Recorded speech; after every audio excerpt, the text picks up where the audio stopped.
Welcome to episode 4 of Inside USEUCOM. I'm Master Sergeant Jeff Curtin from EUCOM Public Affairs, and today we are talking with Rear Admiral Duke Heinz, Director of the J4 team, which oversees logistics in the EUCOM theater. Admiral Heinz, it is a pleasure to have you here today. Thanks for having me. Glad to be here. Yeah. I'm excited for our conversation today because we are in the middle of a major logistical undertaking here in Europe. And my guess is you and your team played a role in that. We did, certainly, and continue to do so.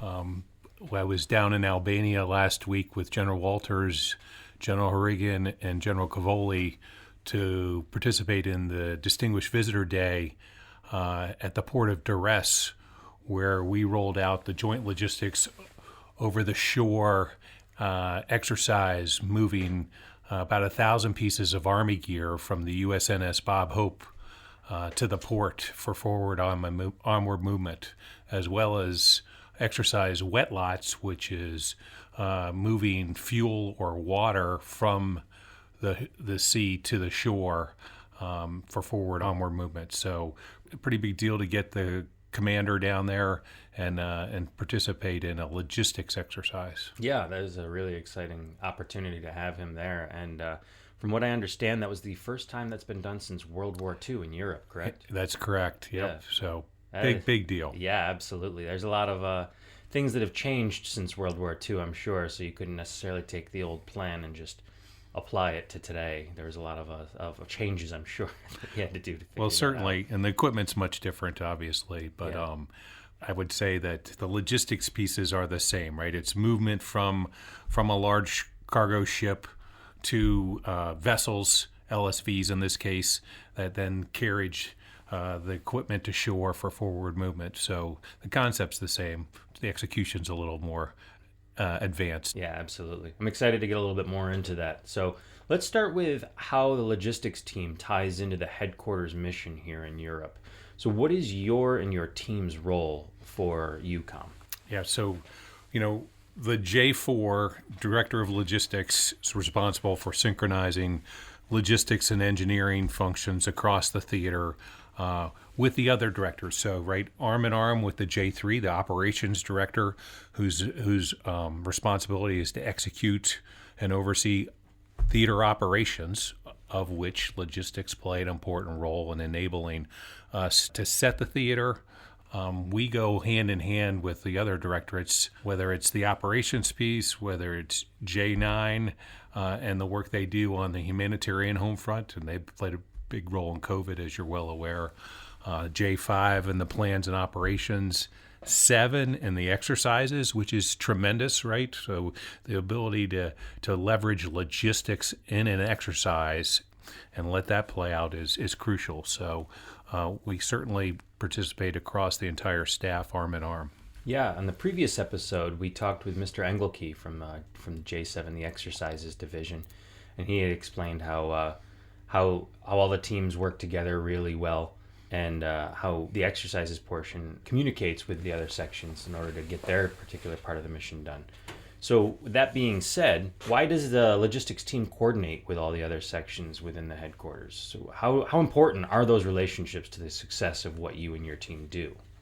Yeah, it's a great question. I think in many cases you have operators that are interested in prosecuting the operational plans when we get to crisis where the shooting starts. But the real crux of the battle problem set is the enablement of the theater that the logistics enterprise has to do to get to the point of we're going to start pulling triggers and fires. And so that's the work that we do with our allies and partners to be able to set the theater, to enable movement of logistics across the theaters to support operations, and then, to the final phase, which is prosecution of the theater. But the log piece, resupply, ammo, fuel, Class 9 repair parts is all critical in order to get us to the point we're ready to respond in crisis. Wow. So, logistics sounds like an extremely complex event with a lot of moving parts. Indeed, and what you see most of the time is it's sort of under the radar, right? If we do everything right, you don't worry about us. But the first time that you run out of toilet paper or you're out of ammo, you turn around and say, "Hey, where's my logistics guys? What happened here?" But ideally, we're moving under the radar and executing everything from repair parts to fuel to construction equipment, food, right? And so, we're pretty broadly scoped from a logistics enterprise perspective on how we support the theater through our component commands. Obviously, in this theater, U.S. Army Europe is huge, right? They bring most to bear in a time of crisis or contingency. And how we prepare across those classes of supply through tabletop exercises, through theater deep dives with the components and the Defense Logistics Agency and our national agencies as well is critical to being able to respond to your points when the signal goes up. Yeah. I mean, and with all these different entities and all these different factors coming into play, it must be really, really difficult and next to impossible to respond to a crisis. I mean, crisis being something that's happening right now and needs support right now. How do you, and your team, how do you respond to those crises in those short terms rather than having months and years sometimes to even plan a logistics situation? I think the beauty is the JLENT, as we call it, the Joint Logistics Enterprise, is pretty robust in our communications and battle rhythm internally. So across the theater, you've got Transcom, and I have LNOs that work in my office space, DLA.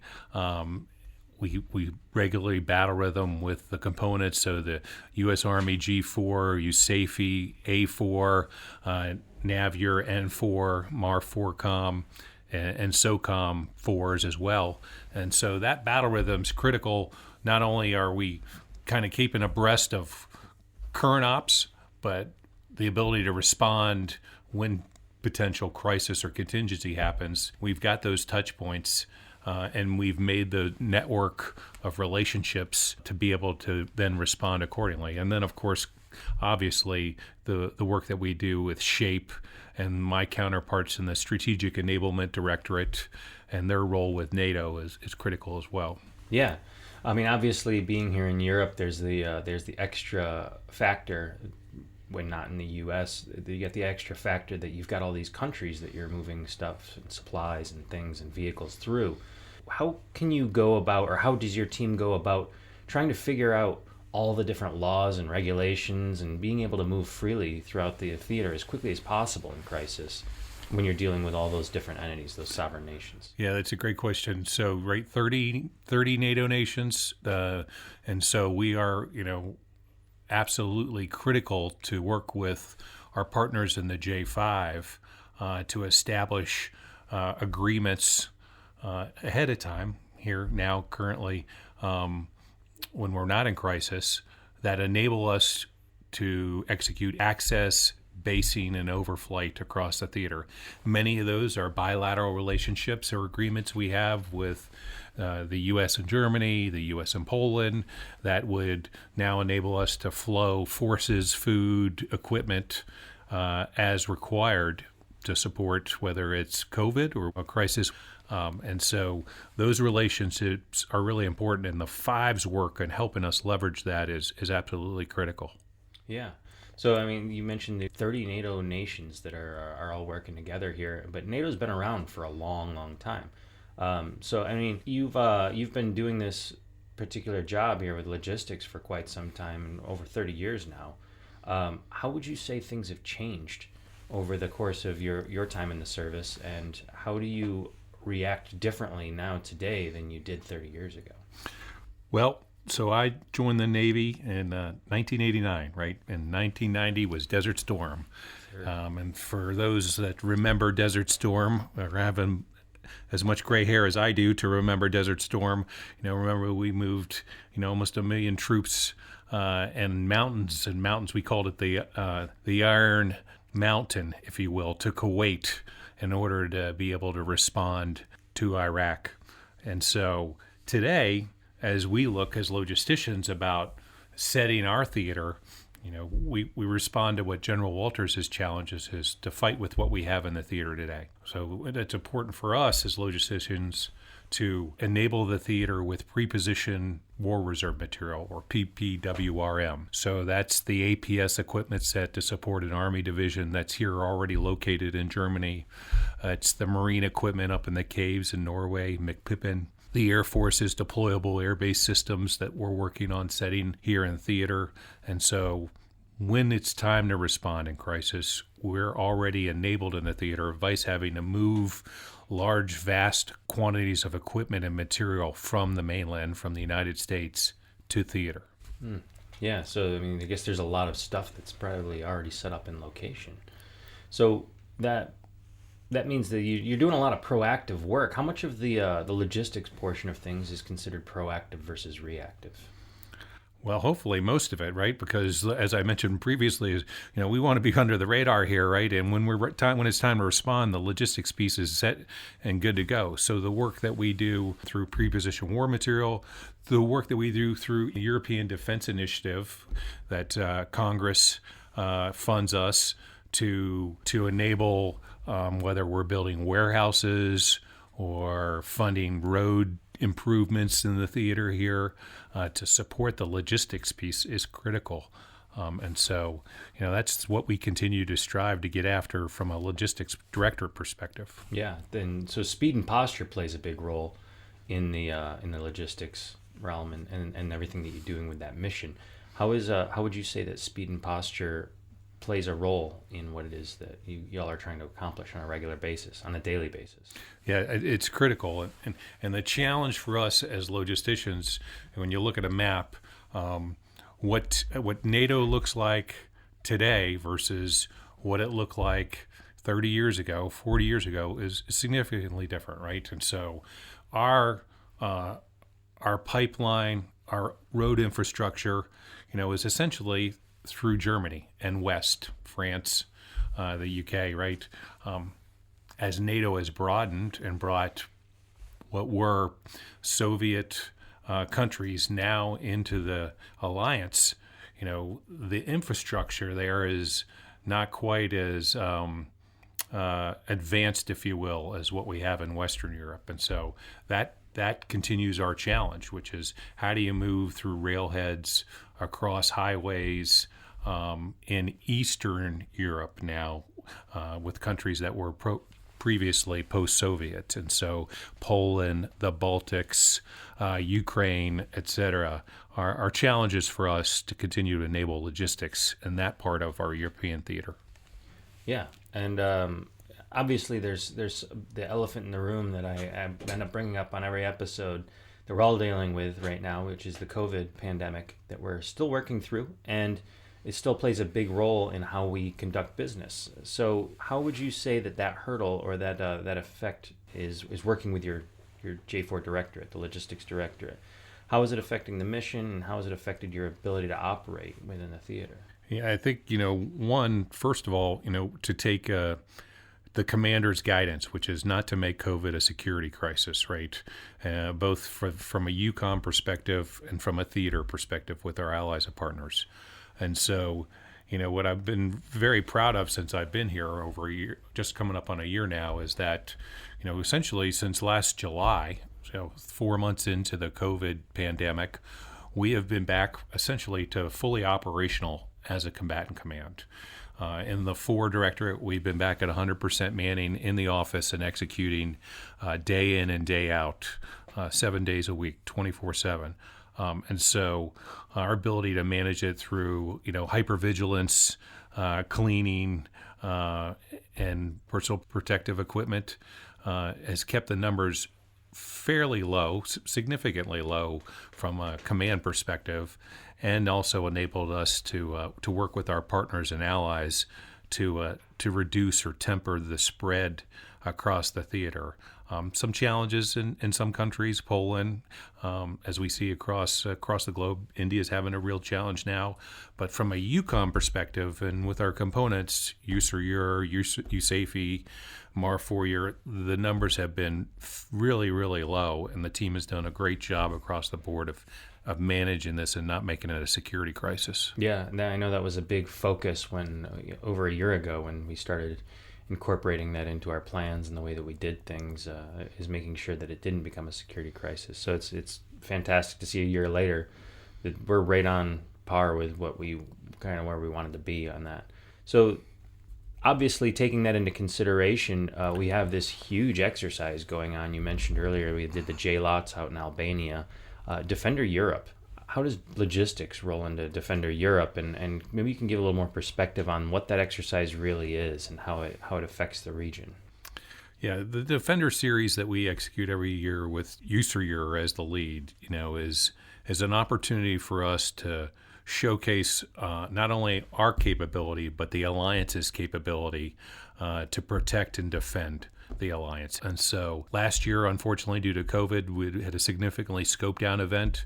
This year, to your point, with COVID mitigations and exercising bubble to bubble employment of the troops has been critical to really not having a hampering effect on the size and scope of the Defender exercise this year. And so I think that's a big win for the entire team and managed well across each of the components.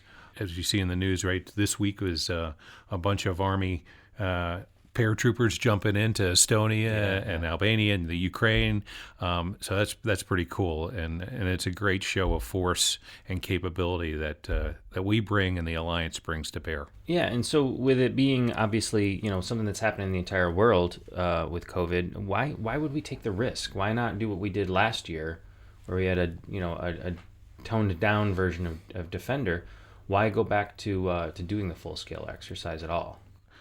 I think part of this is the learning piece, right? So what we've learned in the last year plus with regards to COVID and managing a global pandemic has given us the confidence in our ability to get back to the new normal of exercising and planning that's required for us to do here at USEUCOM and with our alliance partners. And so not only is that important for us in terms of our continuing learning and education, but also I think it sends an important signal to what the alliance can bring to bear. Yeah. Well, I'm glad we're able to do it this year. I'm seeing a lot going on with it all over the place. A lot of exercises that are part of Defender. One of the things I feel like I learned in the process of doing some research on it is that the Defender portion, correct me if I'm wrong, but the Defender portion is the fact of bringing all these things over into the area. It's really kind of a logistical exercise from your perspective, right? It is, and there are a couple key pieces to the Defender series this year that are going to enable the logistics enterprise in the theater, right? So at the end of the Defender, we will plant the flag and declare fully operational capability for the JSEC and the SJLSG, two logistics organizations, NATO organizations in Ulm, that are important for the Allied ability to set the theater. And so those two organizations and their interaction with Defender and their eventual FOC here in several months are, an important next step for us as we continue our foundational learning and our ability to logistically set the theater. Okay. Yeah. Now, I want to go ahead and close out with one of the biggest questions that we can obviously ask. What is the most important part of the Logistics Directorate and why? All of it.